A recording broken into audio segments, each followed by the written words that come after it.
Is it possible to boost your protein levels with greens? Find out on this next episode of Digest This.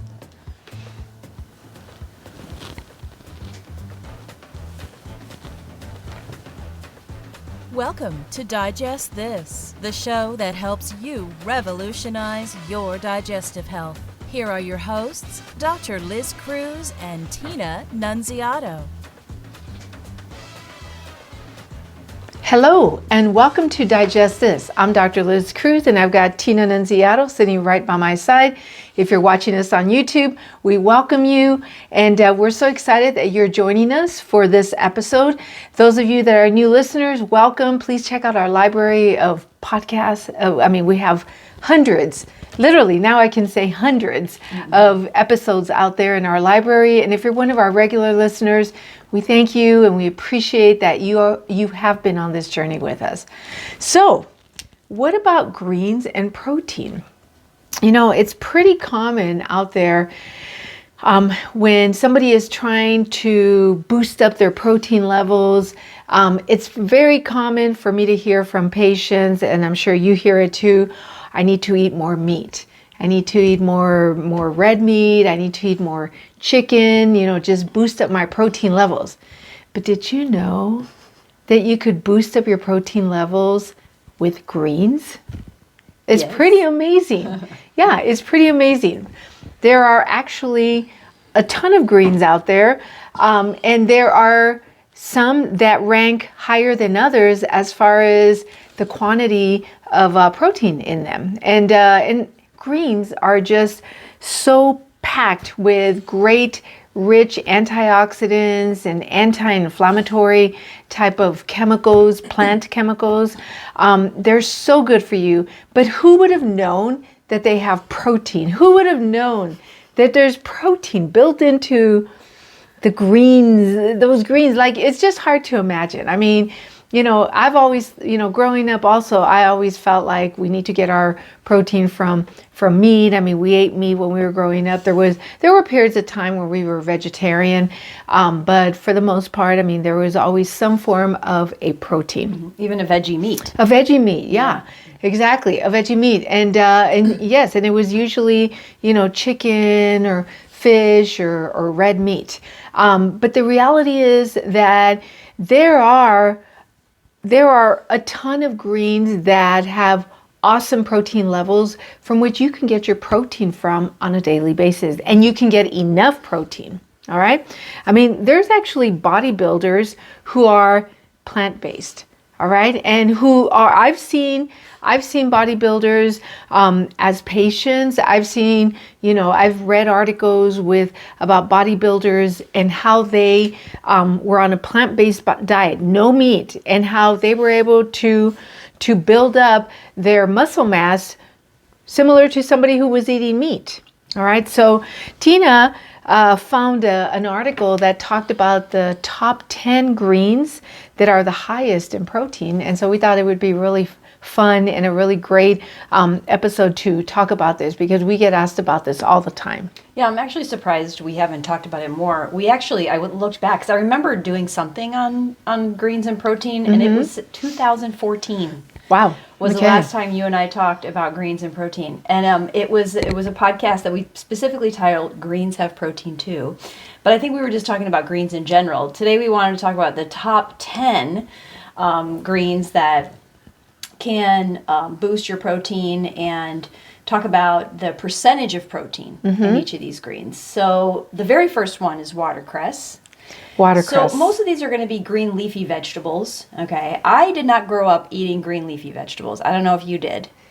We would have salad. Mom would make a salad, but I think she would use like iceberg lettuce. Yes. So I'm talking about I'm not because we grew up eating lettuce, like salads too. Right. I'm talking about like that section of the grocery store that has all those big all the greens. Yeah, no. Come on, I'm Puerto Rican. Yes, exactly. Puerto Ricans don't do that. Yeah, we ate a lot of broccoli, we had a lot of Brussels sprouts and green beans and things like that, but we didn't eat a lot of green leafy vegetables. Yeah, no, we did not either, other than the salad. Yeah, and I think that a lot of people are intimidated by the green leafy vegetables because they don't really know what to do with them. Right. And it's sad because most of these things on this list are green leafy vegetables that are really, really good for us. And so, and they can be prepared all different ways, but watercress is one of those that it's better to be eaten cold. You know, in a salad. You don't typically cook watercress. But it was interesting to me that 84% of its calories are protein. That's pretty amazing. It's amazing. That's amazing. So I do remember my mom buying watercress when we were young, and she would use it to put it in sandwiches. Yes. Yeah, she would put it in sandwiches. I can't remember. Maybe she put it in salads.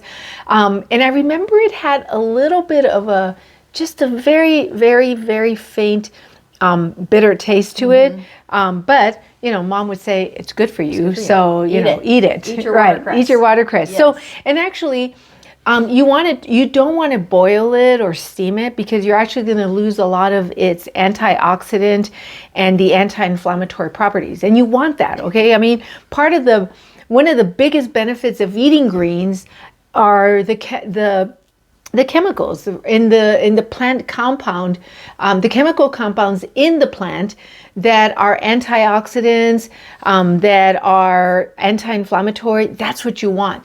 So it's best to put it into tons of vitamins and minerals. Oh yes, absolutely. In every green. I mean, you could research these greens and you'd find in each green that we're going to talk about tons of different vitamins and minerals on top of the antioxidants and the anti-inflammatory capabilities of these greens. So it's, you know, even people who are vegetarian or vegan, just because you're vegetarian and vegan doesn't mean you're eating green. And we've done podcasts on that too, but it just goes to point how much these leafy greens are so important for our diet. So that's why we wanted to focus on them. Yep, absolutely. Yeah, so the next watercress. Your first one's watercress, the highest percentage of protein in that. Next one is alfalfa sprouts.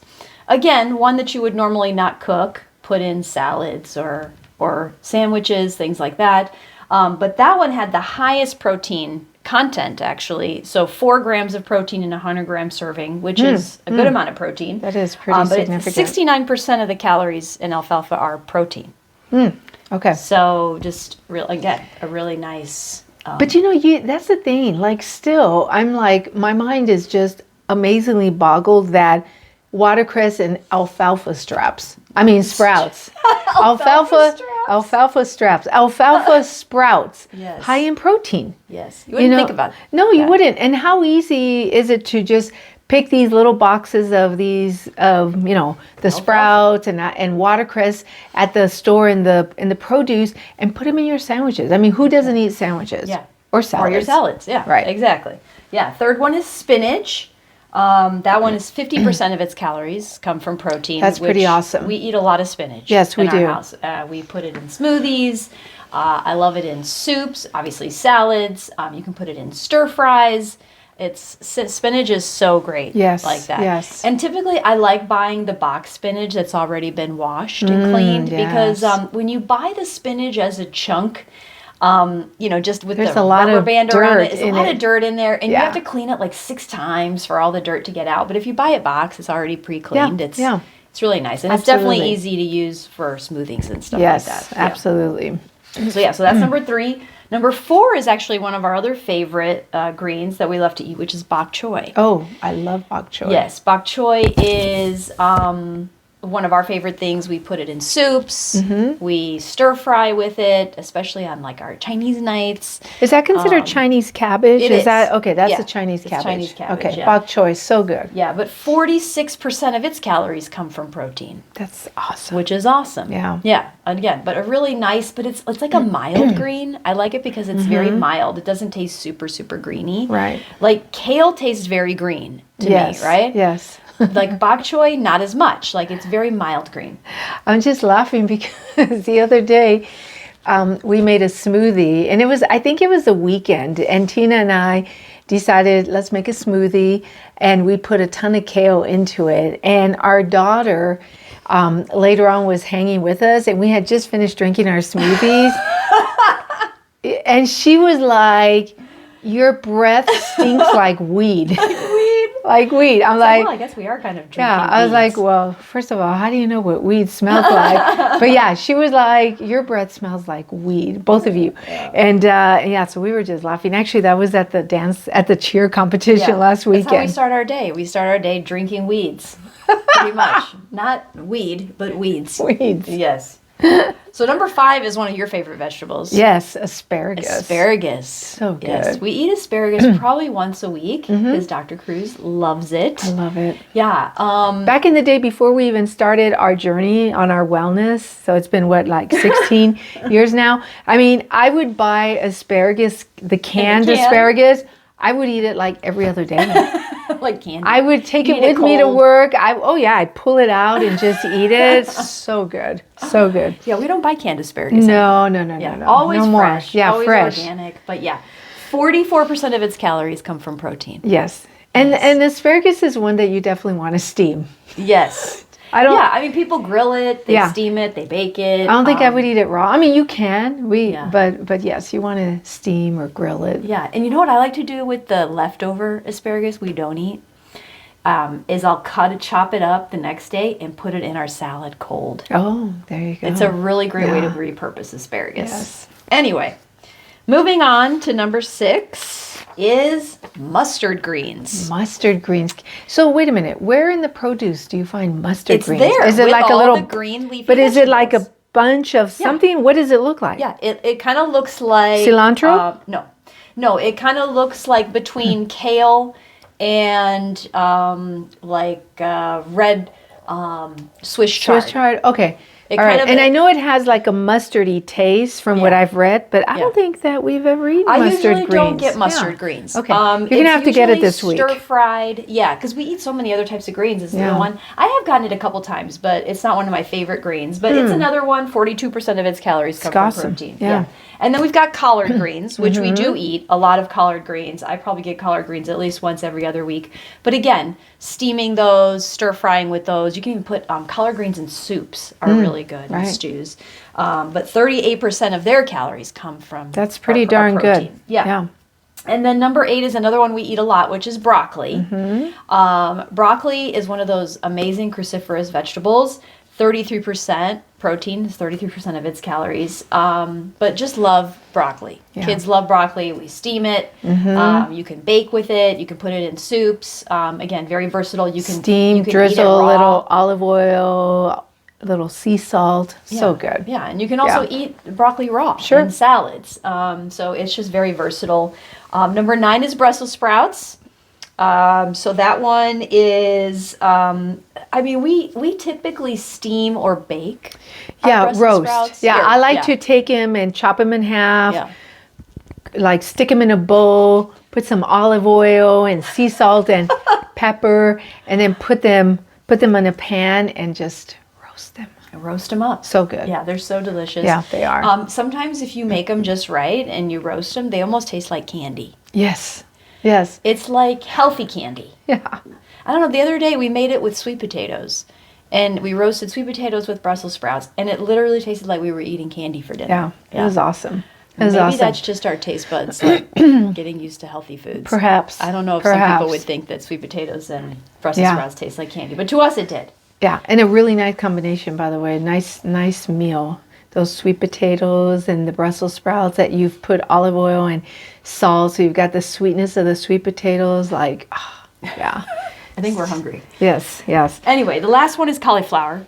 Cauliflower. Which, surprisingly, is not a Surprised. green vegetable. Yeah. But it is power packed with protein, which I would not have thought. No, a million I was years. shocked. So Yeah. they were talking about like 1 cup of cauliflower was, I can't remember what the percentage was, but it was like 33%. Yeah, 33% protein. Yeah. That's actually pretty darn incredible. good. Yeah, that's awesome. So cauliflower is another one. You could put it in soups. You can eat it raw. You can steam it. You can bake with it and roast it. You can put it on the grill. Yeah. Again, very, very durable a vegetable, so it can be used in a lot of different ways. But again, very, very good for you. So I think that we make a very good argument for the fact that you can get plenty of protein on a plant-based diet, okay? plenty of protein. You just got to eat your greens. Exactly. You got to eat your greens, eat your cauliflower, and you're going to get plenty of protein. And it's not like you're having to eat, cups and bowls of it every day to get that. I mean, most of these, they're like cup servings where you get the different amounts of protein that Tina just went through as we went through the different greens. So just amazing amount of protein. It is possible if you want to bulk up and you're doing bodybuilding, totally possible to be on plant-based. Mm-hmm. Many have done it. And so I think it's a lot of great pearls, and I hope that you enjoyed this episode and that you learned something, because I did. I learned a lot. And if you want to connect with us, you can find us on our website, drlizcruz.com. There's a magenta colored button on the homepage. You can click and schedule a free 30-minute wellness consult. It's free and it's done over the phone, so you could do it from anywhere in the world. All right, so that's our gift to you. If you have not subscribed, please subscribe so that you never miss an episode. And if you haven't rated us, please rate us and please give us a 5 so that other people just like you will find us quicker and faster. Okay? All right. Well, thank you so much, and we will catch you on the next podcast. Thank you for joining Dr. Liz Cruz and Tina Nunziato. To learn more about their revolutionary products and services, go online to www.drlizcruz.com.